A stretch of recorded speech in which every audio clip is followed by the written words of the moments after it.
Listen to this moment.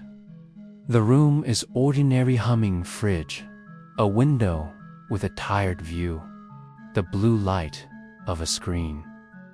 Your cursor blinks like a heartbeat. You tell yourself you're just thinking it through, but your thoughts are building a labyrinth. Afraid to start. This isn't laziness. It's biology wearing a suit of logic. Your brain treats the unknown like a shadowy corner of the street. The amygdala, the little sentinel of alarm lights, up when things are uncertain. And uncertainty is what beginnings are made of. So you tidy the desk. You check your messages. You run the same imagined failures on a loop. There's comfort in delay. The promise that if you wait, you'll feel ready. But readiness is a horizon. It moves when you do. Let me tell you about Leela. She is 27, standing in a kitchen that smells faintly of coffee and old lemons. On the table, a scholarship application that could change everything. A whole season has passed. Today, she sets a timer for 5 minutes. I'll only write the first line, she says. The timer starts. Leela writes one awkward sentence, then two. Then the timer ends. She keeps going. That's it. Nothing cinematic. No sweeping music. Just a small click inside the machine of her life. The main idea is simple. We're not afraid of starting. We're afraid of being seen at the beginning. And beginnings are messy by design. If you want to learn English through real stories that touch your heart, don't forget to subscribe to English Get Story. We share new stories every week to help you grow your language and your life. Psychologists who study procrastination, like Timothy Pychyl, say that delay isn't a time problem, an emotion problem. We avoid the discomfort of starting by protecting ourselves with busyness or research or comic levels of planning. Yet, the paradox is this: action changes emotion, not the other way around. In the 1920s, a researcher named Bloomer Zigernik noticed that waiters remembered unpaid orders better than finished ones. Unfinished tasks create a psychological tension, an itch the mind wants to scratch. Start, and the brain begins to lean forward. Start, and the story inside you becomes harder to abandon. The world's big stories rarely begin fully formed.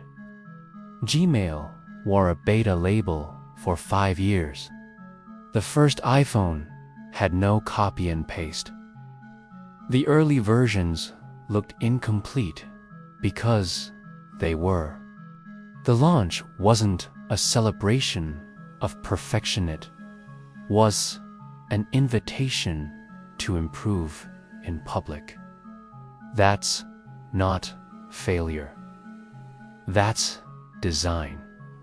We think our first step has to prove we belong. But what if it only needs to be honest? Maybe your beginning is a whisper, one sentence, not a novel. 1 minute of movement, not a marathon. A clumsy email sent, not a flawless pitch rehearsed forever. The smallest credible action is a lockpick. It opens the door enough for light to get in. When Leela finally submits that application, something strange happens. She doesn't feel triumphant. She feels quiet. The fear didn't vanish. It changed shape. It became alertness. It became energy. Weeks later, an email arrives. She doesn't get the scholarship. The twist isn't a trophy. It's something else.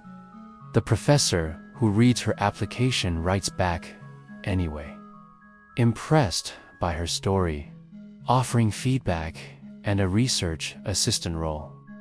Not the win she chased, but a path she couldn't see from the starting line. This is how beginnings really work.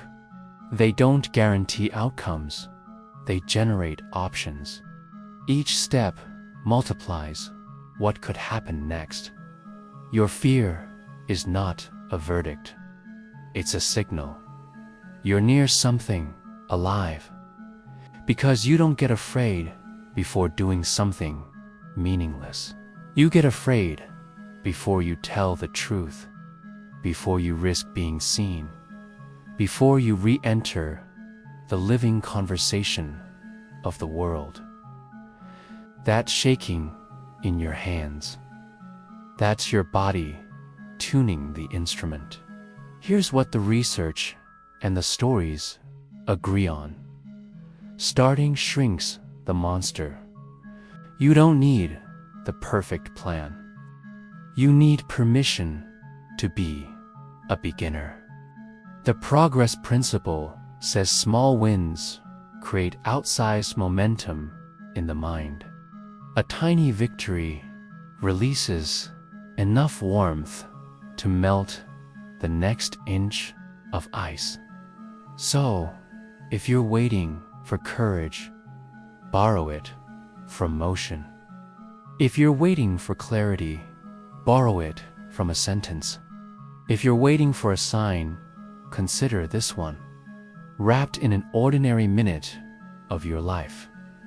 Begin badly if you must, lovingly if you can, because the first step isn't proof you'll succeed. It's proof you're willing to be here, wake, imperfect, and in motion. And motion is the oldest magic we have. It turns fear into focus. It turns plans into places. It turns a blinking cursor into a line, and a line into a page, and a page into a life. Afraid to start. Start afraid, and watch the room change shape around you. Thank you very much for watching the video to the end. If you liked the video, be sure to give it a like and comment to share your opinion.